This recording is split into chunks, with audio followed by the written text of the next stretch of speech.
This is a very good translation in terms of its language not being archaic, not requiring Arabic terms as jargon, and that it has a good set of biographies, you could say, very short little ones regarding the characters that are brought up in this book. The suggested readings are also rather appropriate and rather relevant, particularly for people who want to expound on what they went over here, and also those who want to, maybe narrow down some of the points too. The endnotes, some of them you may want to look and say, okay, what exactly was the note to?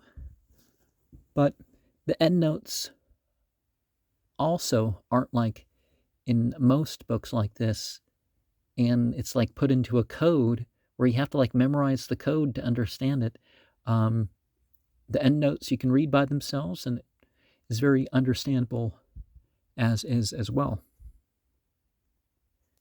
Ibn Abi Zayd al Qayrawani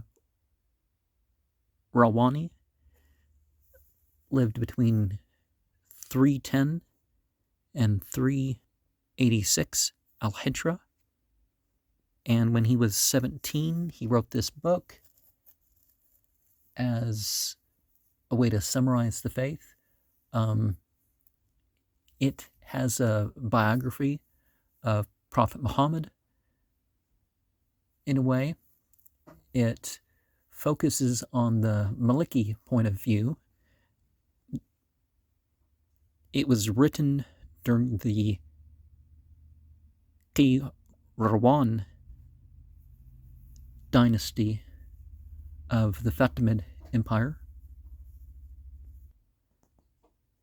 This volume of Kitab al Jami was produced through Sufis, although the text itself is what it is. The idea behind this book is that Muhammad stayed and delivered his message until all these matters about how we're supposed to live our life spiritually were passed on and, expounded. So the foundation of the faith is Al-Quran and the tradition of Prophet Muhammad, which is a little bit different than the sayings or the events, because it's what he established as the way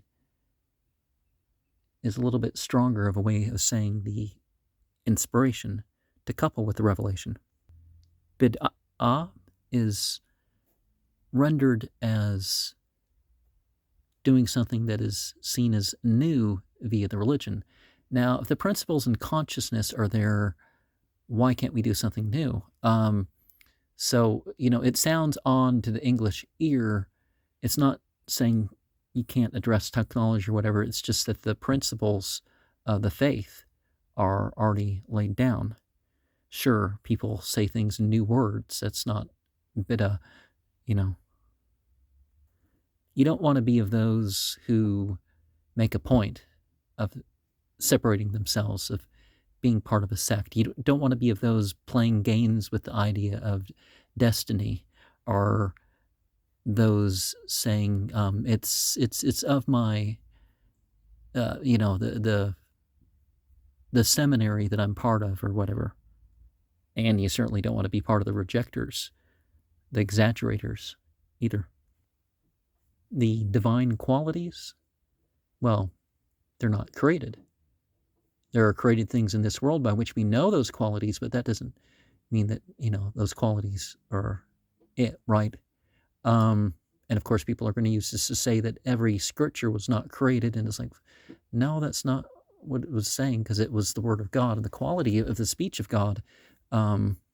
Yeah, don't get into those arguments, because honestly, that came later after exposure to Talmudic people. The references to the throne and the footstool of God aren't like those with, in reference to any other being. We're not limiting God by saying rest and all that stuff. We're saying that even that is, beyond the heavens and the earth, As far as the vision of God, well, we're again not limiting it to this terms of creation, or we're not saying that things have to be metaphorical. There can be other meanings, but if it's in the revelation, it can be literal. And of course, these are put in ways that take it beyond that. God transcends all vision. Was it Surah 6, 103 or something? Now, sometimes the experience of any particular being is limited, but the idea of the writers, the idea in Kitab al Jami is that both the paradise hereafter and the hell hereafter are not things that perish. And there's, what's that word for you already knew it, but then you come to remember, or something like that? That's the belief in this here, because, we make choices to learn and all that stuff, but we can only make choices to learn what has been destined for us to learn.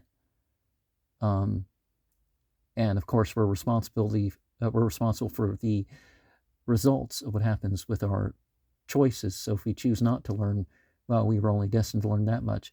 So, it's something to be very tricky. It can be very tricky to talk about, and so a lot of people just avoid it, to be sure. Belief is acted out. It's something taken within, but sometimes for some people it's just something said or written or something. But then it can become complete over time, right? Now, we shouldn't act in a way that is wrong with anything, right? But the idea that God will forgive anything except misassociation without repentance at will is definitely a present thing. Now, if we work towards forgiveness for anything, then there's the idea that that can be forgiven as well. There is belief in recording angels. There's belief in the angel of death. In the Quran, that's in the plural. Although I don't think that they're referring to in the plural here. So there are people with that as their understanding. And those who die as martyrs are not dead spiritually, though they be dead physically. Some are already facing hardship in their graves, and there will be a trumpet before everybody is risen. And since moving out here, I've heard some weird trumpet sounds at night, always before a Yellowstone earthquake, 6 times, but this is not the end of the world trumpet. But it, I guess, can hint one at what that could be, other than the fact that, life-ending impact or something. There is the belief in the scales, so everything counts. There's the belief in the bridge, that, people will move at different speeds. There's narrations elsewhere about how the bridge will widen and narrow. And in here we have the idea that the speed in which you cross the bridge depends on your actions. So maybe the width of the bridge is according to your beliefs. And when Muhammad makes intercession. It's not in the Christian way of like they rely on him vicariously. No, it's that he prays for his community as far as they believed and did the right thing, and then that's accepted. It's not that, like some people think that if you say benedictions upon Muhammad, he says 10, and he's just there for repeating for, I don't know, millions of years or something. Asking God to have benedictions upon such and such. It more like it would count in that way, right?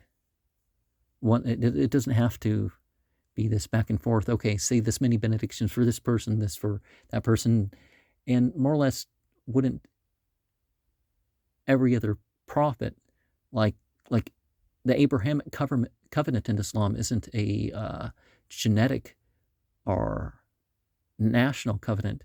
It's as far as they were, righteous believers. There's the belief that Muhammad had a special basin from which he drank, and there would be no more thirst for anybody who drank from that. And the people who drank from that are, of course, the believers of his nation. And his nation, of course, would have been those, during and after him, those who could have heard about him, and those after that in succeeding generations, all across the world. And the night journey and the ascension, these are things that the belief in them is beyond just a couple verses in the Quran. Maybe it's more than, I don't remember how many verses exactly, because Surah 17, 53, and each of those has at least one verse. 17 has 1 and 60, right? But there are other narrations in regards to that issue. But the belief is in it as a real occurrence. There is a belief about a beast, a sign regarding Jesus, the real Jesus, not the composite Jesus that the Bible has. And there's a belief about this false Messiah at the Dajjal. I think it's more like what you call Zoroastrian belief than the Christian belief. Some verses are completely unambiguous. Other verses have different meanings. But the Muslim is to believe in them all. And the belief is that the earliest generations were the best generations. And so when people talk about Salaf Salih, the Salaf is the previous, the Salih, the righteous. So the righteous among them, of course, because they influence the second generation and the third generation and the fourth generation. So looking to them and their narrations that they passed on primarily, and second of all, their interpretations are definitely a precedence that needs to be looked at. I'm not articulating some of this as well as I should. There is no harm in praying behind somebody that you fear, because some tyrant in the land. If they're saying the Islamic prayer, yeah, don't worry about it. And if somebody's supposed to be a leader over the Muslims, if they're not saying don't obey God, or if they're not saying, whether they're saying to do something that Islam clearly says you should not do, no question about it, or the other way around, otherwise you can obey them via their restrictions. But the restrictions making things forbidden upon people that were lawful, that's on them. They should minimize that. And it's okay for the government to collect the required alms, but, that's not for them. The required alms are only, there can be cost in distributing them, and that's one thing. But yeah, it's not for the government in that particular way. And so the more Islamic a government has been, the less tax hungry it has tended to be, because it has minimized the fees of the officials, and the focus is on collecting, the obligations of the Muslimin, the different zakats, the atonements, are the just making up for things, fees that they want to pay, to help them distribute those correctly. I mean, I'm not talking about too kindly about any particular modern government, but, regardless of what somebody calls themselves, don't worry about things like self-defense.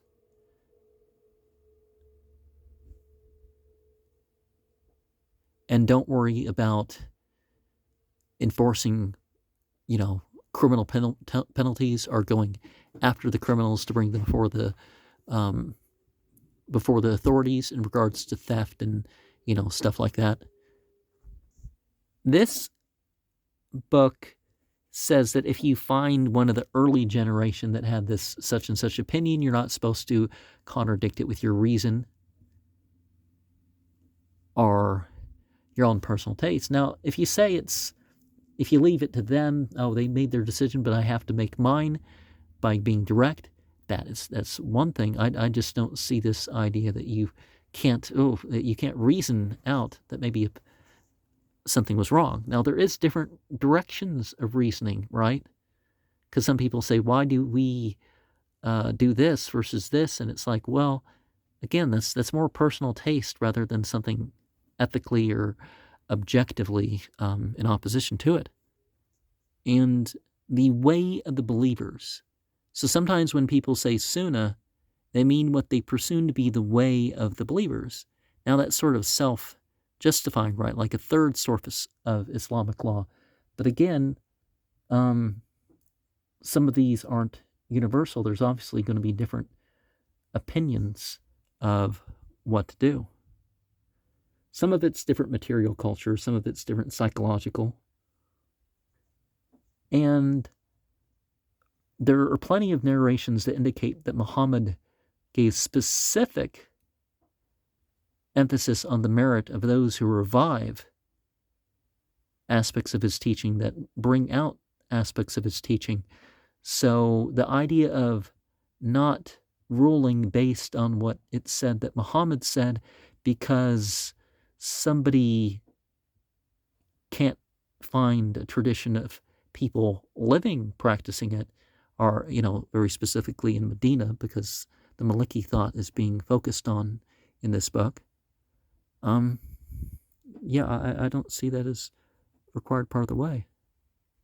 Now, your ijtihad, your independent judgment, doesn't excuse you from stepping outside of the religion. Because, of course, you really should refer things directly to their sources as they are available to, look at that. Now, also, would it not be excused if you said, well, there's a tradition of people doing stuff, and I'm just going to go along with the tradition? Because doesn't the Quran say you're not supposed to,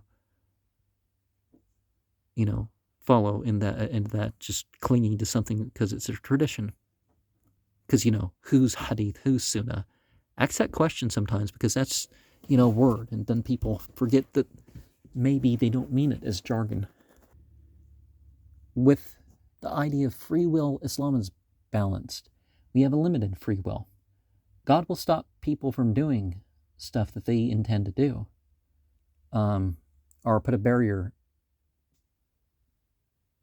holding them back from having just, I want to do this in life, and they're just prevented from doing it. They didn't know how.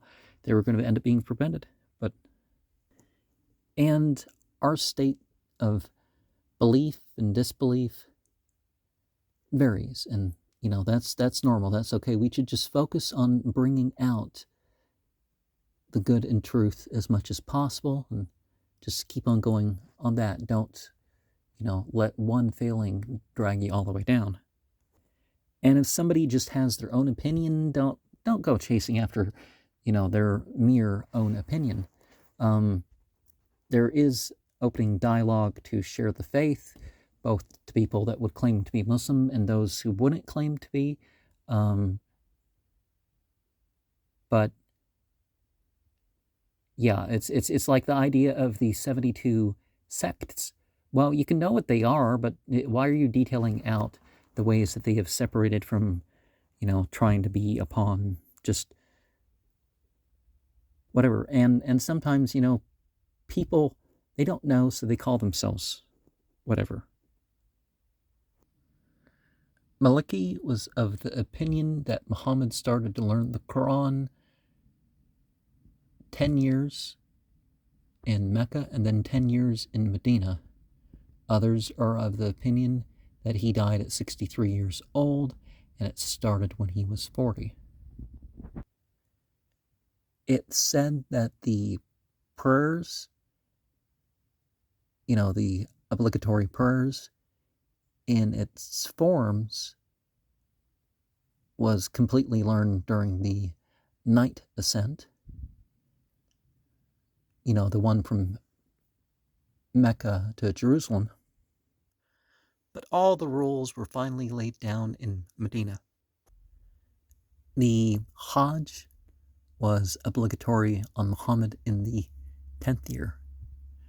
Abu Bakr performed it in the 9th year in its re-establishment. The 9th year al-Hijrah.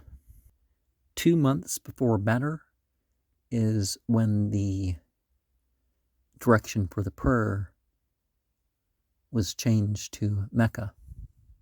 Because, in previous generations, previous nations, it had been towards Jerusalem. So that change had occurred during the lifetime of Muhammad. And some of the Quraniyun people are really puzzled about that incident because they try to explain the Quran without turning to anything said about Muhammad other than the Quran. It's said that Muhammad died on the 12th of the 3rd month, on Monday. And it's narrated that he was born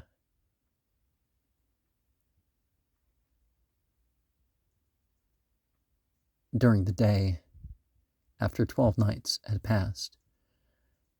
But there's a difference of opinion up to the 18th of how many days that was total. So those celebrating his birth could be celebrating his death on the same day. But some people celebrate the deaths as like a success or something, but the Prophet didn't celebrate his birth or death. It's said that Muhammad didn't have that many white hairs on his head when he died. And he wasn't that dark, he wasn't that light, he wasn't, he's sort of a middle sort of appearance. And if you want to be technical, the word Arab comes from mixed.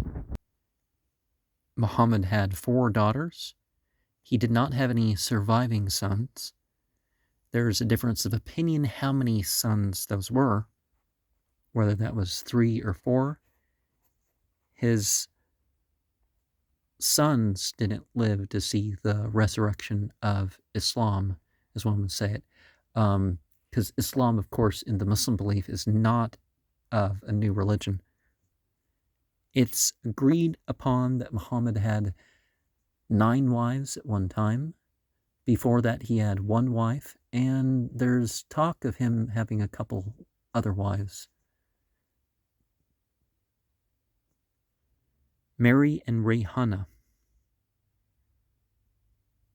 Fatima bint Ad-Dahak, which is a rather suspicious sort of name, if you know some other mythologies, right? Aliyah bint Thabyan were said to be divorced, and there were also 4 women that he never consummated marriage with, according to this. There's some talk here about Muhammad's lineage. Some of the lists are rather extensive, some of them logically impossible. But the point was just, they knew a few generations at least, right? There were 10 people promised paradise in this life. They were entrusted with that knowledge in this life. And these were individuals that one can say the narration applied to when, it was the company of people. And Muhammad said, the people will be divided in regards to you. There will be your enemies, the kafir. There will be those on your side, the Shia. I don't mean the sect thing later. And there will be those who exaggerate about you, and they're Rafidda. And both Shia and Sunni narrators have things like that. But Ali is consistently of that list, and you find at least one of the people on this list also among that group. Some narrations list others, but, the point still stands, right? Like Abdul Basir is listed in one of those narrations. Medina, formerly called Yathrib, is such a blessed place that one should try to be satisfied with whatever its difficulties are and stay in it, if one can. The place where the sermon was given, and between his grave, which of course in the Islamic tradition was not supposed to have a big gravestone or doors or a dome or any of these things they did afterwards, right, is one of the meadows of the Garden of Paradise. Now, a prayer there are perhaps in the whole Medina Haram, as it's called. Well, actually, in the Medina Haram, as it's called, is superior than 1,000 prayers in other masajids. The other mosques of the world, it's better than them. You find narrations about Jerusalem that a prayer in not just the one building or something. These things are not defined by any particular building. The prayer there is 500 times elsewhere, and 100,000 times for Mecca, and that would kind of refute the idea that if you look at it isolated, is it even more valuable than praying it in Mecca? No, because you look at the sayings that include all three, it's clear. Abu Bakr was buried next to Muhammad, but he was buried, towards the shoulders. Umar was buried at the, the direction towards the Qibla. If they all lined up, Muhammad was buried, ahead. And Abu Bakr was at the shoulders. And at the feet of Muhammad, that distance away from was where Umar was buried. It's also very important to visit the Masjid of Quba nearby. I'm not seeing it here. There's reference to the Masjid of Medina, and they don't mean this particular building or either two. But other than that, we don't have pilgrimages. We can visit places for historical reference, but they're not former pilgrimages. But we do ex benedictions upon Muhammad when we do visit the masjid, and the masjid is separate from the graves. So when you visit the graves, you can say, "Peace be upon the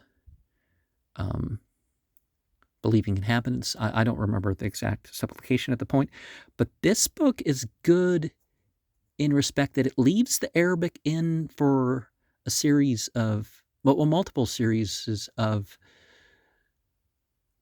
supplications and for particular purposes. And that means it's useful for the Muslim that wants to practice these things, because it gives them the Arabic, and they can read the Arabic and learn the Arabic, and it gives them a translation. And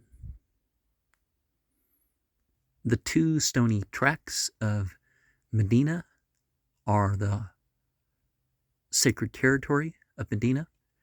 And Medina is special, other than being Medina the city of the Prophet. It is special in that it was conquered by Scripture. It was conquered by people realizing that even though at the time there wasn't a majority of Muslims, they thought Muhammad can arbitrate fairly between us. So they chose an Islamic state, even though they weren't Muslim. I mean, there was plenty of them amongst them, but there is indication that maybe 10% were Muslim. The rest of the people were just like, well, we don't accept him as a prophet, but we think that he will judge fairly between them. And he did. He didn't, take somebody's side in a judgment just because they called themselves Muslim, or no matter how devout of a Muslim they were. Ibn Zubair put perfume in the cracks of the Kaaba in Mecca when he did repairs. And so there's been a tradition of perfuming the place when they clean, and especially when they do repairs. But let us remember that the charity is for the poor. The required charity is totally for the poor, but the other charity still should focus on the poor. Muhammad was not the one to expel the Jews, but some people after him in different places in different periods have expelled the Jews, either because they didn't want them in the Arabian Peninsula, or because they thought that this city was holy enough or Muslim enough that they didn't want the Jews in that city. But again, this is not something on the Prophet. And a lot of the things in this book, I found indication that they didn't start with Muhammad saying it. It was something that people said that were Muslim. And so people, I guess, developed this assumption that this was some sort of universal in Islam, like people arguing, what's natural? And it's like, obviously ripping the hair out of your armpits isn't natural, so just, stop it with that. There's nothing in the Quran about circumcision. You find that Muhammad addressed somebody who did circumcision and said that, the less you cut, the more God will reward you. So that narration in Tirmidhi, I mean, there's other ones we can bring up to this issue, but, it doesn't, and even Maliki agrees that, this thing about the 8th day of life, that's the Jews. There's nothing Islamically about it having to be done on a particular day. So even the people who picked it up as their sunnah, and what's all this stuff about us being created in the best of standing and, keeping on the natural path. And it's like, the earliest humans maybe have been able to chip some edges on a rock, but they weren't bashing at their privates trying to trim the, to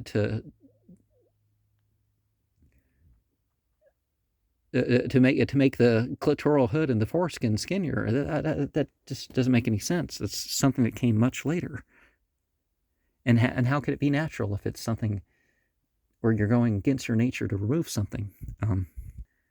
If we're too eager in our desires, it can chase away knowledge. And sometimes important knowledge disappears because those who have that knowledge die. It's important to focus on narrations to pass on our sayings, or however you're going to phrase that, with stuff that can be practiced. Now, if it's a belief that you don't dramatize, that's not what I mean. But now, if you don't know something, you can seek out an interpretation. But the point isn't to go around, this is permissible, this is not allowed. That shouldn't be your point, is to put it into those categories. If you get the opportunity to be a leader and you see yourself as capable and trustworthy, on more than just the physically filling in the position, right, then you should do it. There's a general impression in Islam that you don't seek out merely to be in charge or something like that. And you also don't seek out, you don't nitpick with your questions. And I've seen people, they go around and they ask for fatwas. And they ask other people for fatwas. And it's like, when you make rulings, you should try to connect straightly to the source. You should have some idea of what the Quran says on it, what Muhammad actually said upon the matter. When you continue a chain of narration, you should have it so, the person who's further up than you on the line, not, you hear it from them in a direct source. If you're going to put them as the one before you on the line of narrators, when you say that, I heard it from such and such. Because if there was hearsay about it being passed on, then, because it should be, you've heard it from this person, who's heard it from this person, who said they heard it from this person, who said they heard it from this person, and on to the prophet. Then, it's important to be careful about those lines of transmission. The trials of society are such that some people have, that they've wanted to die before going through that sort of thing. So don't seek, to go through difficulty, prove you're tough. Seek to be tough before the difficulty hits, sure. And, do have some fear of change that isn't good for you. But not, oh, well, I don't want things to ever be different, Even the lay person can encourage what is right and discourage what is wrong. Make it about obeying the spiritual laws when you are in charge. Don't make it about obedience to you in your office as the person who leads the masjid or has a political office or whatever. People nowadays talk about secular government. It's just like, are you kidding me? It's the same exact thing as if you had a religious ruler, out there deciding whatever. If it's their ruling, if they're making their decisions, their opinions, rather than, okay, well, I see there's possibility for variety here, so I'm not going to make some thing that I'm going to force on others. I think it's even more common. You look at how the secular states are run, and there's so many laws that everybody's a criminal, and you got to be afraid to befriend a police officer because they're going to find some nitpicky thing that's not right or wrong, and if they ever get crossed with you, you can go to prison.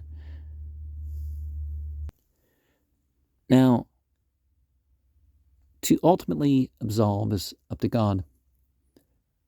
And if there's not something clear that needs to be addressed, somebody has slandered or backbit or stolen or whatever, that a person should just generally let bygones be bygones. And if you're forgiving of others, then you can, it's certainly a way to get forgiveness for yourself. But there is that thing of not offering it out in a way that almost, encourages people towards wrong, because they feel like, oh, this person just let me trample all over them. I'm just going to, so there's a tact involved. And it doesn't really go over in that here. Now, if you're appointed to a position, you should probably, and you don't want to take it, you should probably make a recommendation towards another or others to have that position. Nowadays, there's this nonsense about fulfilling diversity quotas, and it's like, it should be the best person for the job. Islam's definitely, there's equality. That means meritocracy. It means that people are given an opportunity, and who makes the best decisions, that has an effect, and who makes the worst decisions, that has an effect, and in between, is in between. And there's different remembrance for different times and places and things. There's a brief overview of some of that within this book. In the Maliki school, it's even discouraged to read Quran in the masajid. So in a mosque, the idea was that it's best, even when it comes to the revelation itself, to either recite or think over from your memory, or to listen to somebody who has from their memory. This is not an absolute rule. This is just the liking that he had. Now, a person can, even in retreat, leave the masjid if that's necessary for eating. And people talked how it was generally disliked to eat in the masjid. And it was really disliked to tell stories in the masjid. And by stories, I mean, I guess, making up stuff even for a purpose. So if you're going to tell your Sufi teaching tales and your poems and stuff, you should probably go elsewhere. Muhammad did allow some poetry or non-graven image art to go through the masjid, you could say. But that was something that they were to be careful from. So the Maliki view, I guess, actually I'm not seeing that necessarily it's listed as just straight Maliki view. But for the most part it is. You don't see, because you see him being named, because this largely in part is an abridgment of Maliki's. There's talk in several respects of what would be a not serious matter, like, oh, if children can stay in the masjid overnight and all sorts of stuff. I don't feel like I need to list every example here. And of course, I'm not reading this book. I'm trying to give a complete overview of this book.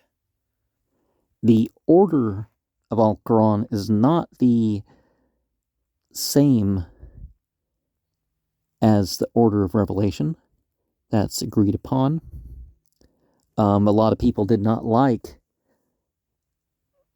melodies to be used with the Quran. You focus on saying the right letter and the right count, but you're already looking at 30 sounds and the glottal stop. So you can translate it over, but people learning it the same way they learn songs, it's like, well, then they're learning something more important with that skill. So it just depends on what people mean, but, you definitely want to make it, understandable, and then people will come up with styles or whatnot, and then people might, they don't like the style. It's like, well, okay, fine. So yeah, make it something more universal in general.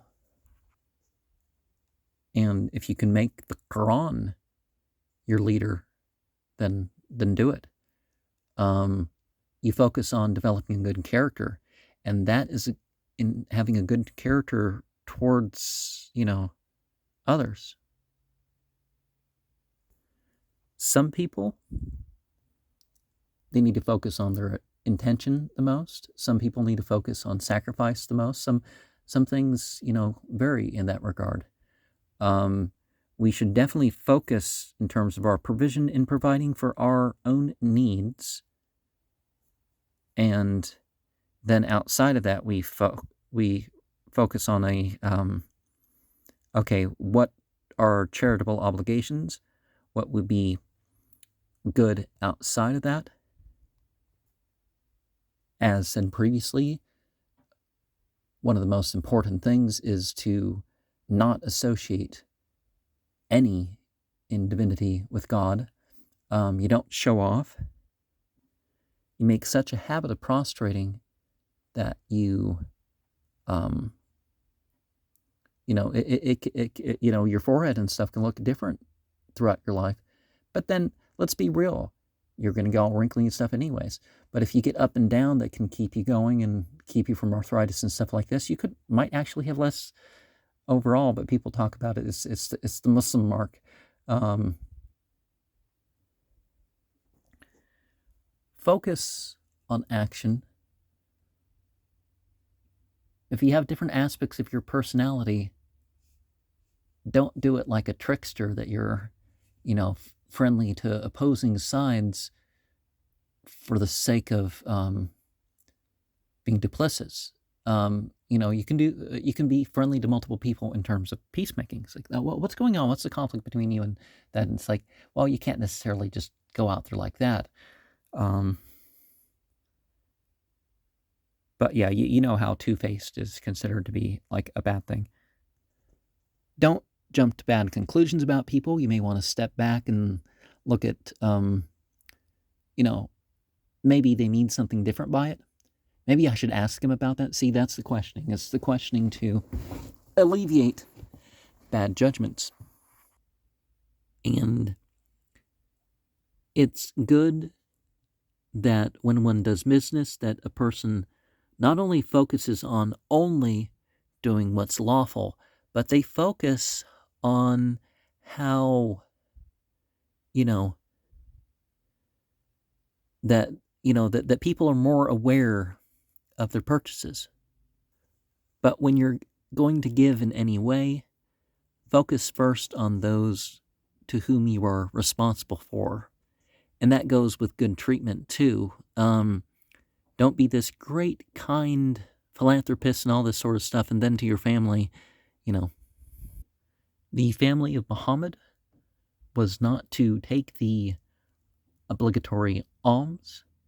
That was to others, even if they were poor. Now, if people offer a gift to somebody, they can offer a gift, but gifts, of course, weren't to be towards bribery. It's much better to do menial tasks than to go a-begging. If the situation is necessary for you to have what you're not supposed to have, well, you take minimally. You take without doing the damage. You take what's been picked rather than going and cutting from the trees and stuff yourself. That sort of stuff. But not any more than you need in the circumstance. When dealing with somebody's servant, deal with them in a way that, who's in charge of the servant, that they know what's going on. Just like a company. You don't deal with the company in a way that's against company policy, because that's like stealing from the person at the top. It's not just, well, the person at the bottom, I know they're violating company policy, but I'm going to let it slide. No. Now, a person is to focus on living. So even, if the provision is not permissible, and that's your only choice, not, I have to skip a meal or I have to wait till I get home or something like that. No, if you're risking dying or something, not being hungry, going hungry, then okay. It's not for you to die, and then it's, provisionally not unpermissible. And as far as the non-Muslim, the hospitality that would be required of them, don't expect as much from them. Don't require as much from them. the protected people. When somebody is put in charge, you should definitely avoid taking of the provision that they've been put in charge of, because it's like you're taking something from everybody. So their hospitality as a head of state or a head of a community or whatever, one should be careful of that. Avoid renting to people who are going to do sinful business in the rental property. And people in debt should pay off their debts before giving gifts to others. Greet people with the best of greetings, or at least greet them with a like greeting. There's nothing wrong with kissing or embracing your own kids. Now, there's a modern idea about some of that, so definitely avoid the appearance of, but, you can be affectionate with children within bounds, right? And not, of course, in the context of, weirdos. Let's just say weirdos. And one should have relationships with people, in terms of, same-gender friendships and stuff like that, for the sake of religion. They're your brother in religion. And shunning people should be limited to a few days if they're Muslim. And as far as those who have broken the boundaries of religion, this should be done for instructive reasons. And it should be put in that context. And one should seek permission before going into places. And be careful in our honoring of others to not overly exaggerate. Avoid conversation in a way that would make others feel suspicious.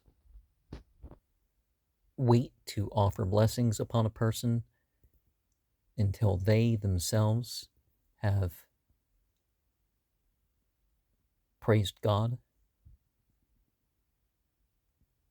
The highest social honor, of course, is paid to parents.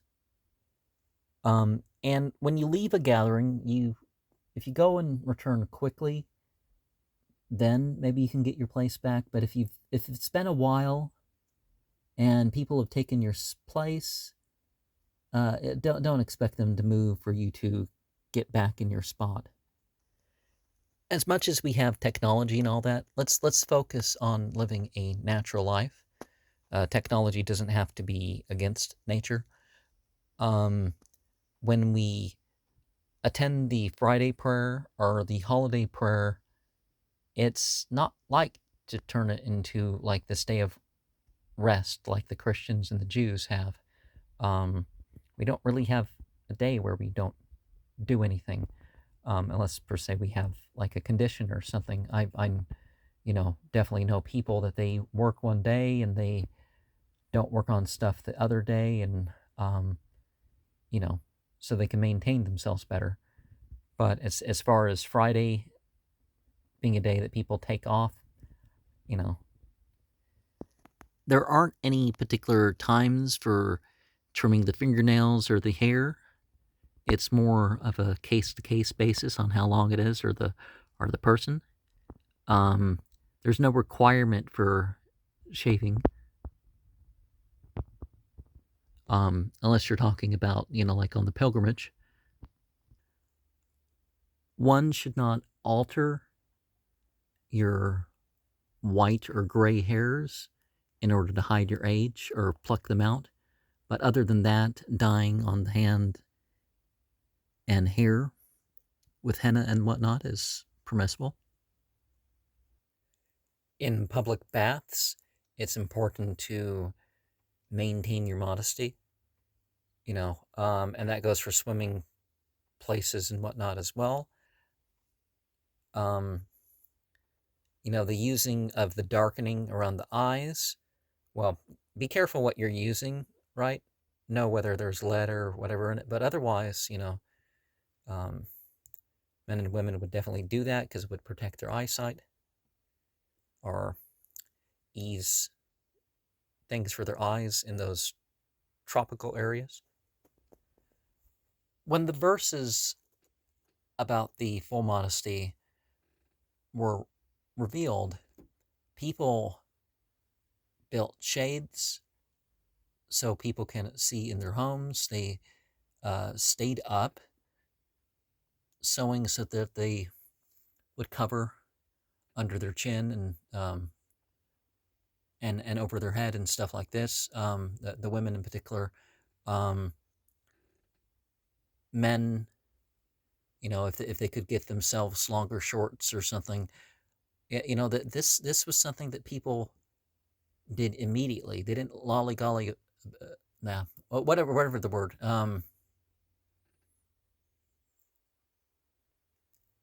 People had clothing. They, if anything, had made a point of wearing the thicker clothing, because the thicker clothing was something which they could, that their form wasn't so revealed in it.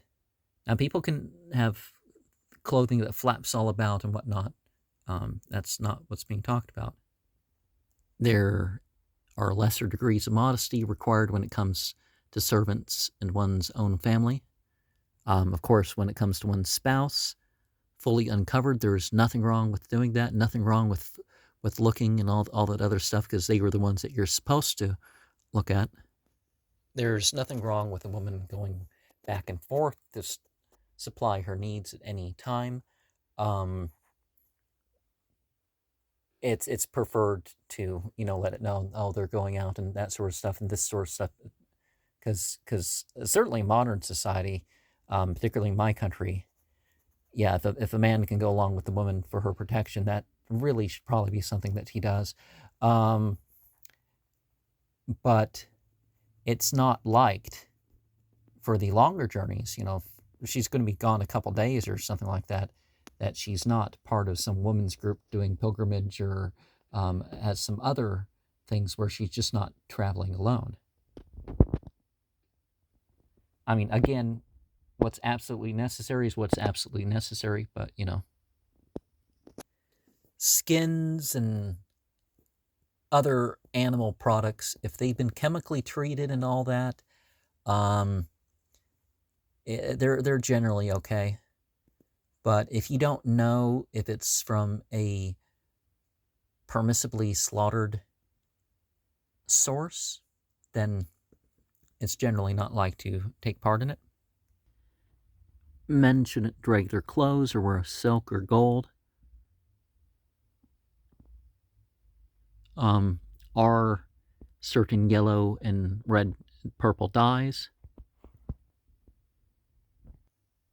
Don't cover in ways to show pomp, or in ways to that may draw suspicion. Now, I don't mean just, whether the thing is a fad or some other thing like that. Obviously, if you have a ring or something that's mentioning God's name, you kind of would avoid in the bathroom, and people don't say it's not I hope it's not a big deal. Well, whether Malik said or not, it's just something you should try to stay from. Like put it in your pocket to cover it or something like this. All that money that says "In God We Trust" and all that, you don't want that displayed in the bathroom. And by the bathroom, I mean like the toilet area. I don't mean like the part of the bathroom with the tub and stuff like that.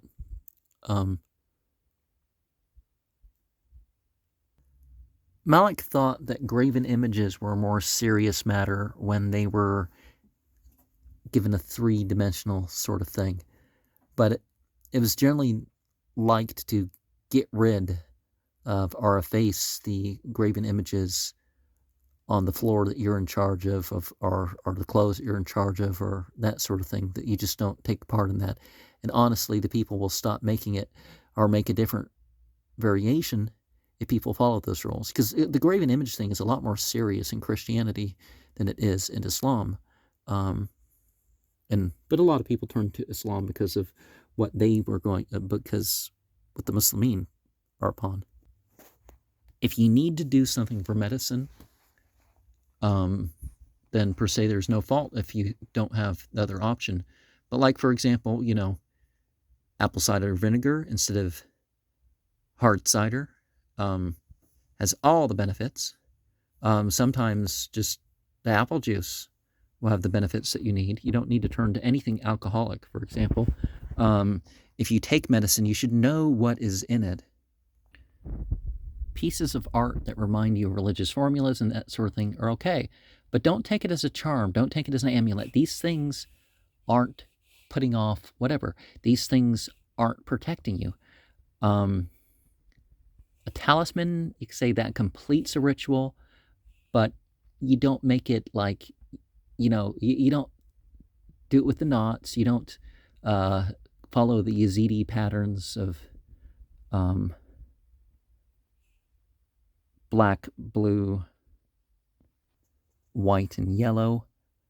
Of course, that's actually not what's being listed out here, but yeah,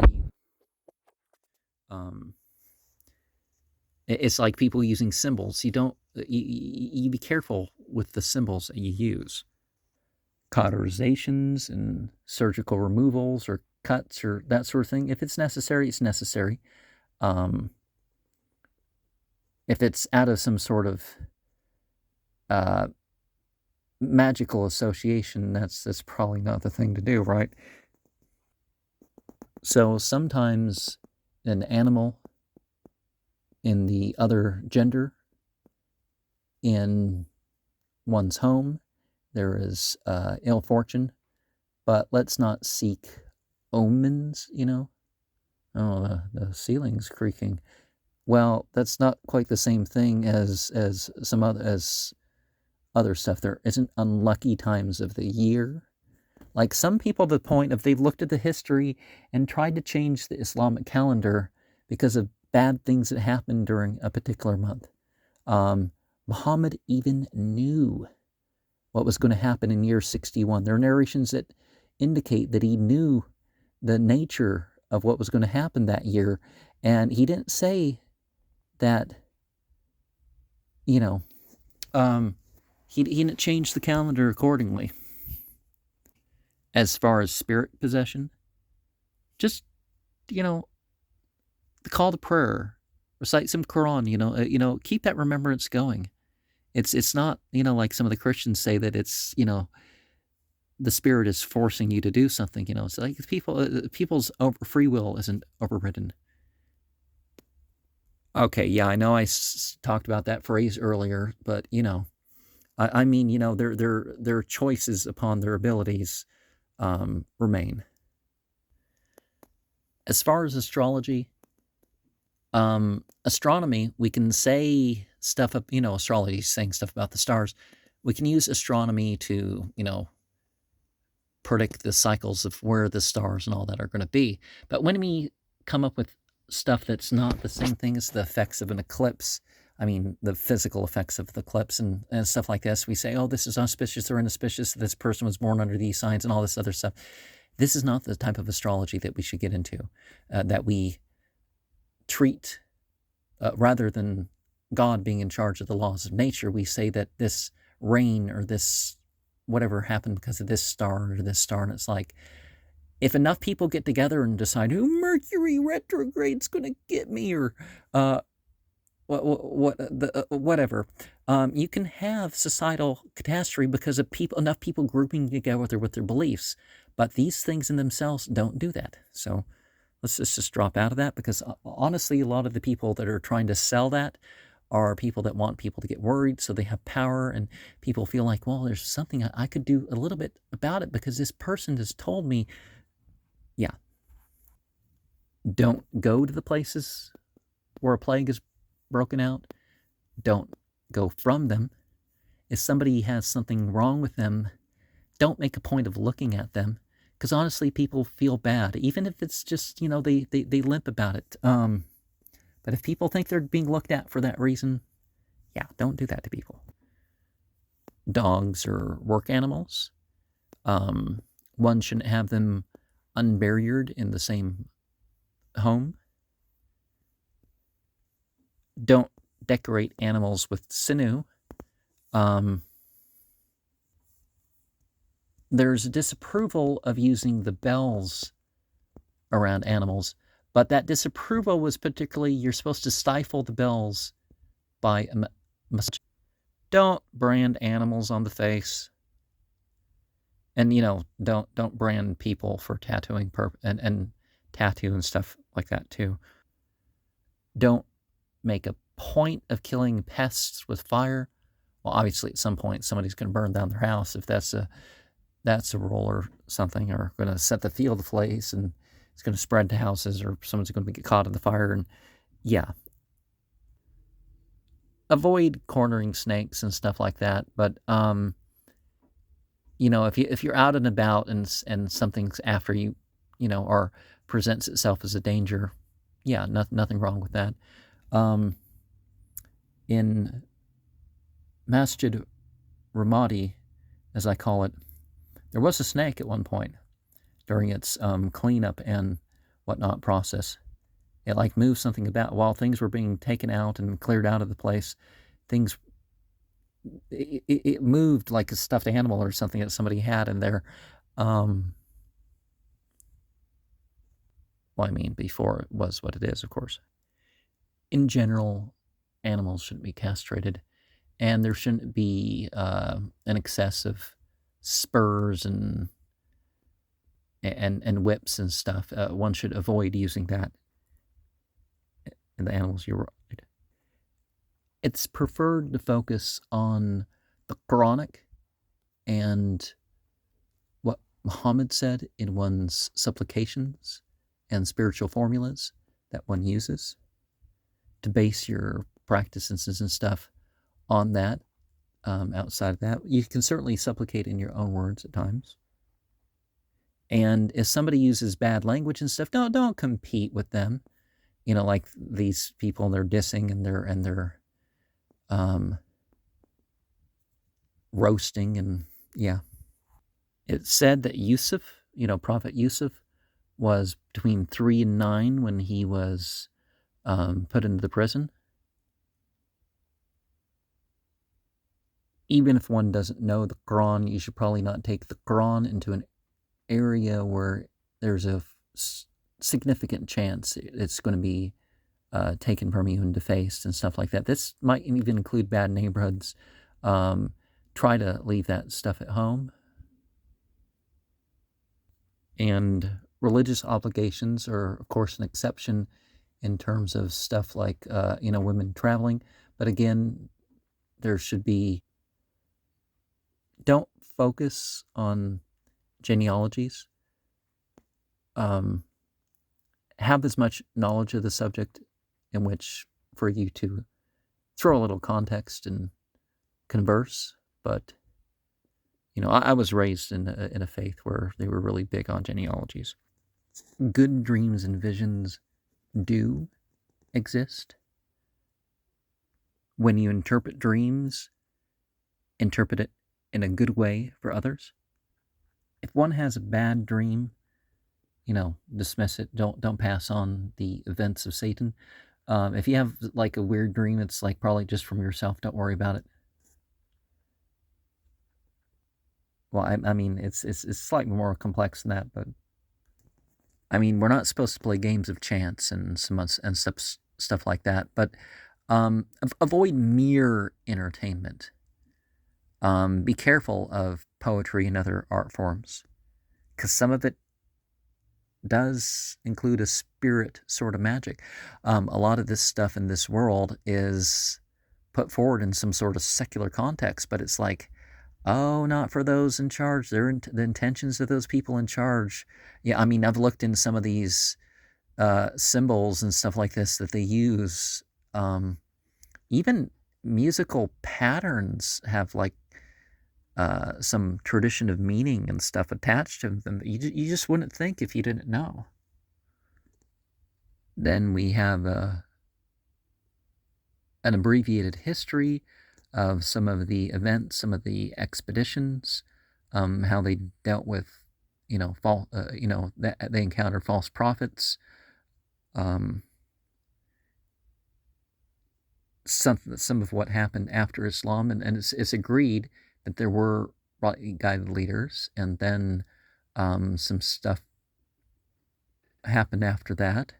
There's differences of opinion in regards to that. Let us remember that the most part, this book is sort of a summary of Malik's Muwatta, and I have a bilingual of that, so I'll say a lot more of that when it comes. And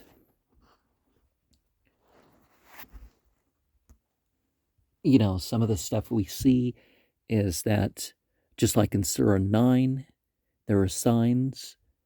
You know, if people are doing some of their prayers and they're giving the obliged charity, you just, you know, presume they're Muslim and whatever. But once they've turned back, if there are people that you had to fight, then that exception is. It's not like somebody becomes a non-practicing Muslim and they don't have a history. So the dealing with those renegades was something else. Umar ibn Abdulaziz, when he died at either 42 or whatever, that was the time where, you know, then people say it kind of delineated from there. It's a sort of a agreement upon that, because some people consider him like the fifth rightly guided caliph, despite some of the other issues. And honestly, if you compare him to a lot of these rulers and stuff we have nowadays, I mean, really, how can we do anything different but to say, like, have we had in the past couple hundred years a ruler as just as that, despite the issues that arose from there? I mean, one with that level of power.